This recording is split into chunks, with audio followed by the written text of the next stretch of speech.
இந்த வீடியோவில் Naan Mudhalvan course data analytics using Python அதில் உள்ள ஒரு ப்ராஜெக்டோட டெமோ வீடியோ தான் இது.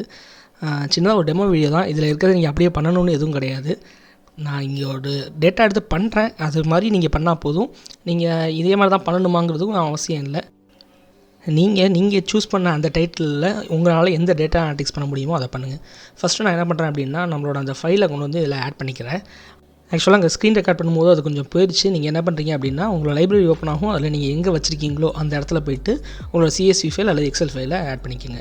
இதுக்கப்புறம் நமக்கு தேவையான 2 லைப்ரரிஸை நான் இன்ஸ்டால் பண்ணிக்கிறேன். அது எப்படி இன்ஸ்டால் பண்ணுங்கிறது நான் ஸ்க்ரீனில் அப்படியே காமிச்சிருக்கேன், பார்த்துக்கோங்க. இங்கே நான் பாண்டாஸ் அப்புறம் மேட்பாட்லிப் இந்த 2 லைப்ரரியும் இன்ஸ்டால் பண்ணியிருக்கேன். இன்ஸ்டால் பண்ணிட்டு இப்போது நம்மளோட அந்த 2 லைப்ரரிஸையும் எனக்கு தேவையான மாதிரி நான் என்ன பண்ணிக்கிறேன்னா இம்போர்ட் பண்ணிக்கிறேன். பாண்டாஸை PD plotly.pyplot அப்படிங்கிறத PLT அப்படிங்கிறதையும் பண்ணிடுறேன். இப்போ நான் நமக்கு தேவையான அந்த CSV ஃபைலை ரீட் பண்ணுறேன். அது நான் இப்போ எப்படி ரீட் பண்ணுறேன் அப்படின்னா pd.read.csv. ஏன்னா எனக்கு இங்கே CSV ஃபைல் அப்படிங்கிறதுனால நான் read CSV அப்படிங்கிறது கொடுக்குறேன். இதே எக்ஸல் ஃபைலாக இருந்தால் read excel அப்படிங்கிறது கொடுக்கணும். அங்கே கொடுத்துட்டு நம்ம எங்கே அந்த ஃபைல் வச்சுருக்கோமோ அதை காப்பி பண்ணிட்டு அந்த பாத்துக்கு அப்படியே காப்பி பண்ணிட்டு கொண்டு வந்து இங்கே பேஸ்ட் பண்ணிட்டு நம்ம ஜஸ்ட் என்ன பண்ணால் போதும், லோட் பண்ணால் போதும், நமக்கு இந்த டேட்டா லோட் ஆயிரும். இப்போ நான் அந்த டேட்டா விஷயமாக பார்க்குறதுக்காக இங்கே டேட்டா அப்படிங்கிறத நான் கீழே கொடுத்துருக்கேன். இங்கே நமக்கு அந்த எக்ஸல் ஷீட்டை பார்த்தாலே தெரியும் என்னென்ன இருக்குது அப்படிங்கிறது நமக்கு தெரியும். அதோட அந்த காலம்ஸ் சும்மா நான் பார்த்துருக்கேன், அப்படியே பாருங்கள். இதில் வந்து நமக்கு என்னென்ன இருக்குது அப்படின்னா brand, model, colour, memory, storage, rating இந்த மாதிரி ஒரு சில கொடுத்துருக்காங்களா. இதை வச்சு நம்ம என்ன டேட்டா அனலிட்டிக்ஸ் பண்ண முடியும் அப்படிங்கிறத நம்ம தான் பார்க்கணும்.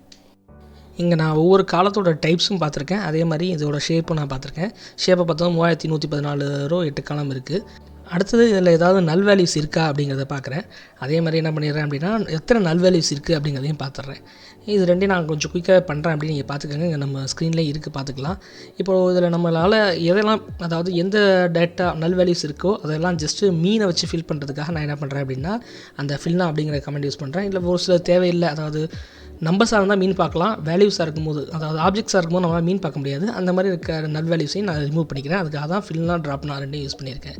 இப்போ நான் ஜஸ்ட் வந்து இப்போது மோஸ்ட் பாப்புலர் மொபைலை பார்க்குறதுக்காக தான் இந்த கமெண்ட் கொடுத்துருக்கேன். நான் கமெண்ட்டை ஸ்க்ரீனில் கொடுத்துருக்கேன். நான் ஃபுல்லாக டீட்டெயிலாக அதை எக்ஸ்பிளைன் பண்ணலை. அந்த எக்ஸ்பிளைன் பண்ணுறது தனியாக வேணால் இன்னொரு வீடியோவை போடுவோம்.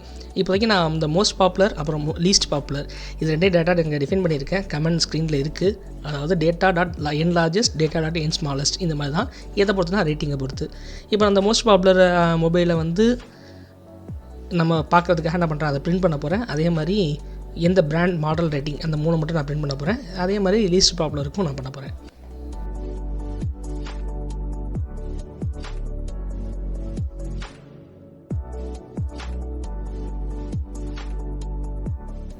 இங்கே நான் நெக்ஸ்ட் என்ன பார்க்க போகிறேன் அப்படின்னா எந்த பிராண்ட் வந்து அதிகமாக சக்ஸஸ் ஆகிருக்கு அப்படிங்கிறத பார்க்க போகிறேன். அதுக்கு தான் அந்த சக்ஸஸ் ரேட் பிராண்ட் அப்படிங்கிற ஒரு வேரியபிள் நான் க்ரியேட் பண்ணியிருக்கேன். அந்த வேரியபிளுக்கு என்ன கொடுத்துருக்கேன் அப்படின்னா data.group by brand, அதாவது பிராண்டை பொறுத்து குரூப் பண்ணி போகிறோம். ரேட்டிங்கில் நம்ம என்ன பண்ண போகிறோம் அப்படின்னா மீன் எடுத்துக்க போகிறோம். ஏன்னா நிறைய பிராண்ட் இருக்கும், ஒவ்வொரு பிராண்டுக்கு நிறைய வேல்யூஸ் இருக்கும். அந்த வேல்யூஸ்க்கு ஒவ்வொரு வாட்டியும் தனித்தனியாக எடுக்காமல் மொத்தமாக நம்ம என்ன பண்ணிக்கிறோம், மீன் எடுத்துக்க போகிறோம். ஓகேவா, அந்த மாதிரி தான் பண்ண போகிறோம். அதனால தான் நான் அங்கே கொடுத்துருக்கேன். அப்புறம் பிராண்ட் அப்படிங்கிறத நான் என்ன கொடுக்க போகிறேன் அப்படின்னா என்னென்ன பிராண்டை நமக்கு இருக்கோ அந்த மாதிரி. உங்களுக்கு இதில் என்னென்ன பிராண்ட் இருக்குது அப்படிங்கிறது தெரியலை அப்படின்னா நீங்கள் அந்த யூனிக் அப்படின்னு ஒரு கமெண்ட் இருக்கும், அந்த கமெண்ட் யூஸ் பண்ணி அந்த பிராண்ட் அப்படிங்கிற காலத்தை நீங்கள் கொடுத்தீங்க அப்படின்னா உங்களுக்கு அந்த தேவையான என்னென்ன காலம்ஸ் இருக்குது அப்படிங்கிறது உங்களுக்கு ஸ்க்ரீனில் வரும். அதை நீங்கள் பார்த்து கூட டைப் பண்ணிக்கலாம். இப்போ ஏன் நான் அதை குரூப் பண்ணேன் அப்படின்னா இப்போ நான் பைச்சார்ட் போட போகிறேன், அதுக்காக தான் குரூப் பண்ணியிருக்கேன். இப்போது அந்த பைச்சார்ட்டுக்கான கமெண்ட் இங்கே இருக்குது. plt.figure அப்படி போட்டு முதல்ல ஃபிகரோட சைஸை ஃபிக்ஸ் பண்ணிட்டேன் 5,5 அப்படிங்கிறது. அதுக்கப்புறம் இப்போ நான் என்ன பண்ணுறேன் அப்படின்னா plt.py அப்புறம் சக்ஸஸ் ரேட் அந்த பிராண்ட் இருக்குல்ல நம்ம கிரியேட் பண்ணோம்ல அதை பொறுத்து தான் பண்ண போகிறோம். அதுக்கு லேபிளை வந்து நம்ம அந்த பிராண்ட் அப்படிங்கிறது கொடுக்க போகிறோம். அந்த வர டெக்ஸ்ட்டை 1.1 ஃப்ளோட்டிங் நம்பரில் கொடுக்கறதுக்காக தான் அந்த %1.1f அப்படிங்கிறது கொடுத்துருக்கோம். அப்புறம் அதோட டைட்டில் கொடுத்துட்டோம். இப்போ என்ன பண்ண போகிறோம் அப்படின்னா இதை பிளாட்டில் ஷோ பண்ண போகிறோம். நெக்ஸ்ட் என்ன பார்க்க போகிறோம் அப்படின்னா கலரை பொறுத்து குரூப் பண்ணிவிட்டு சக்ஸஸ் கலரை பொறுத்து எந்த மாதிரி இருக்குது அப்படிங்கிறத என்ன பண்ண போகிறோம்னா ஒரு பார்கிராஃப் பார்க்க போகிறோம். ஓகேவா, கலரில் இப்போது சக்ஸஸ் எதை வச்சு பார்ப்போம், ரேட்டிங் வச்சு பார்ப்போம். ஸோ கலரை ரேட்டிங்கை பொறுத்து மீன் எடுத்து அதில் முதல்ல இருக்க 20 மட்டும் நான் சூஸ் பண்ணிக்க போகிறேன். ஏன்னா இருக்க எல்லா கலரையும் பொறுத்து நம்ம பார்த்துக்கிட்டு இருந்தோம்னா கிராஃப் கொஞ்சம் பெருசாக போயிடும். அதனால் நான் என்ன பண்ண போகிறேன்னா டாப்பில் இருக்க 20 மட்டும் சூஸ் பண்ணிக்க போகிறேன். இப்போ அந்த சக்ஸஸ் ரேட் கலர் அதை பொறுத்து தான் என்ன பண்ண போகிறோம், பார்கிராஃப் போட போகிறோம். therefore success rate colour dot plot அப்படின்னு போட்டு கைண்டில் என்ன கொடுக்க போகிறோம், பார் அப்படின்னு கொடுக்க போகிறோம். கலர் நம்ம என்ன வேணுமோ அந்த கலரை கொடுத்துக்கலாம் மொத்த பார் கிராஃப்க்கும். நான் ஜஸ்ட் இப்போ ஸ்கை ப்ளூ அப்படிங்கிறத கொடுத்துக்கிறேன். அப்புறம் பிளாட்டுக்கு டைட்டில் கொடுத்துட்டேன். இப்போ இதில் எக்ஸ் லேபிள் வந்து நமக்கு கலர், அப்புறம் அதே மாதிரி ஒய் லேபிள் என்ன வரப்போகுது அப்படின்னா சக்ஸஸ் ரேட் வரப்போகுது. இது ரெண்டையும் நான் அப்படியே கொடுத்துட்டு இப்போது இந்த பிளாட்டை ஷோ பண்ணிட போகிறேன்.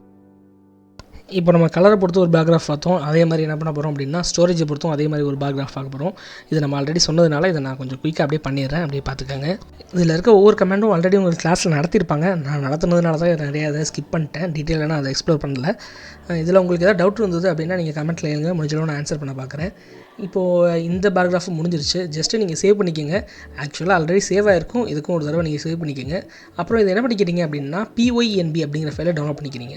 அது எப்படி டவுன்லோட் பண்ணணும் அப்படின்னா ஃபைலில் போய்ட்டு டவுன்லோடில் போய்ட்டு PYNB அப்படிங்கிறத டவுன்லோட் பண்ணிக்கோங்க. இதுதான் நீங்கள் அப்லோட் பண்ண போகிறீங்க. அவ்வளோதான் இந்த ப்ராஜெக்ட். தேங்க்யூ.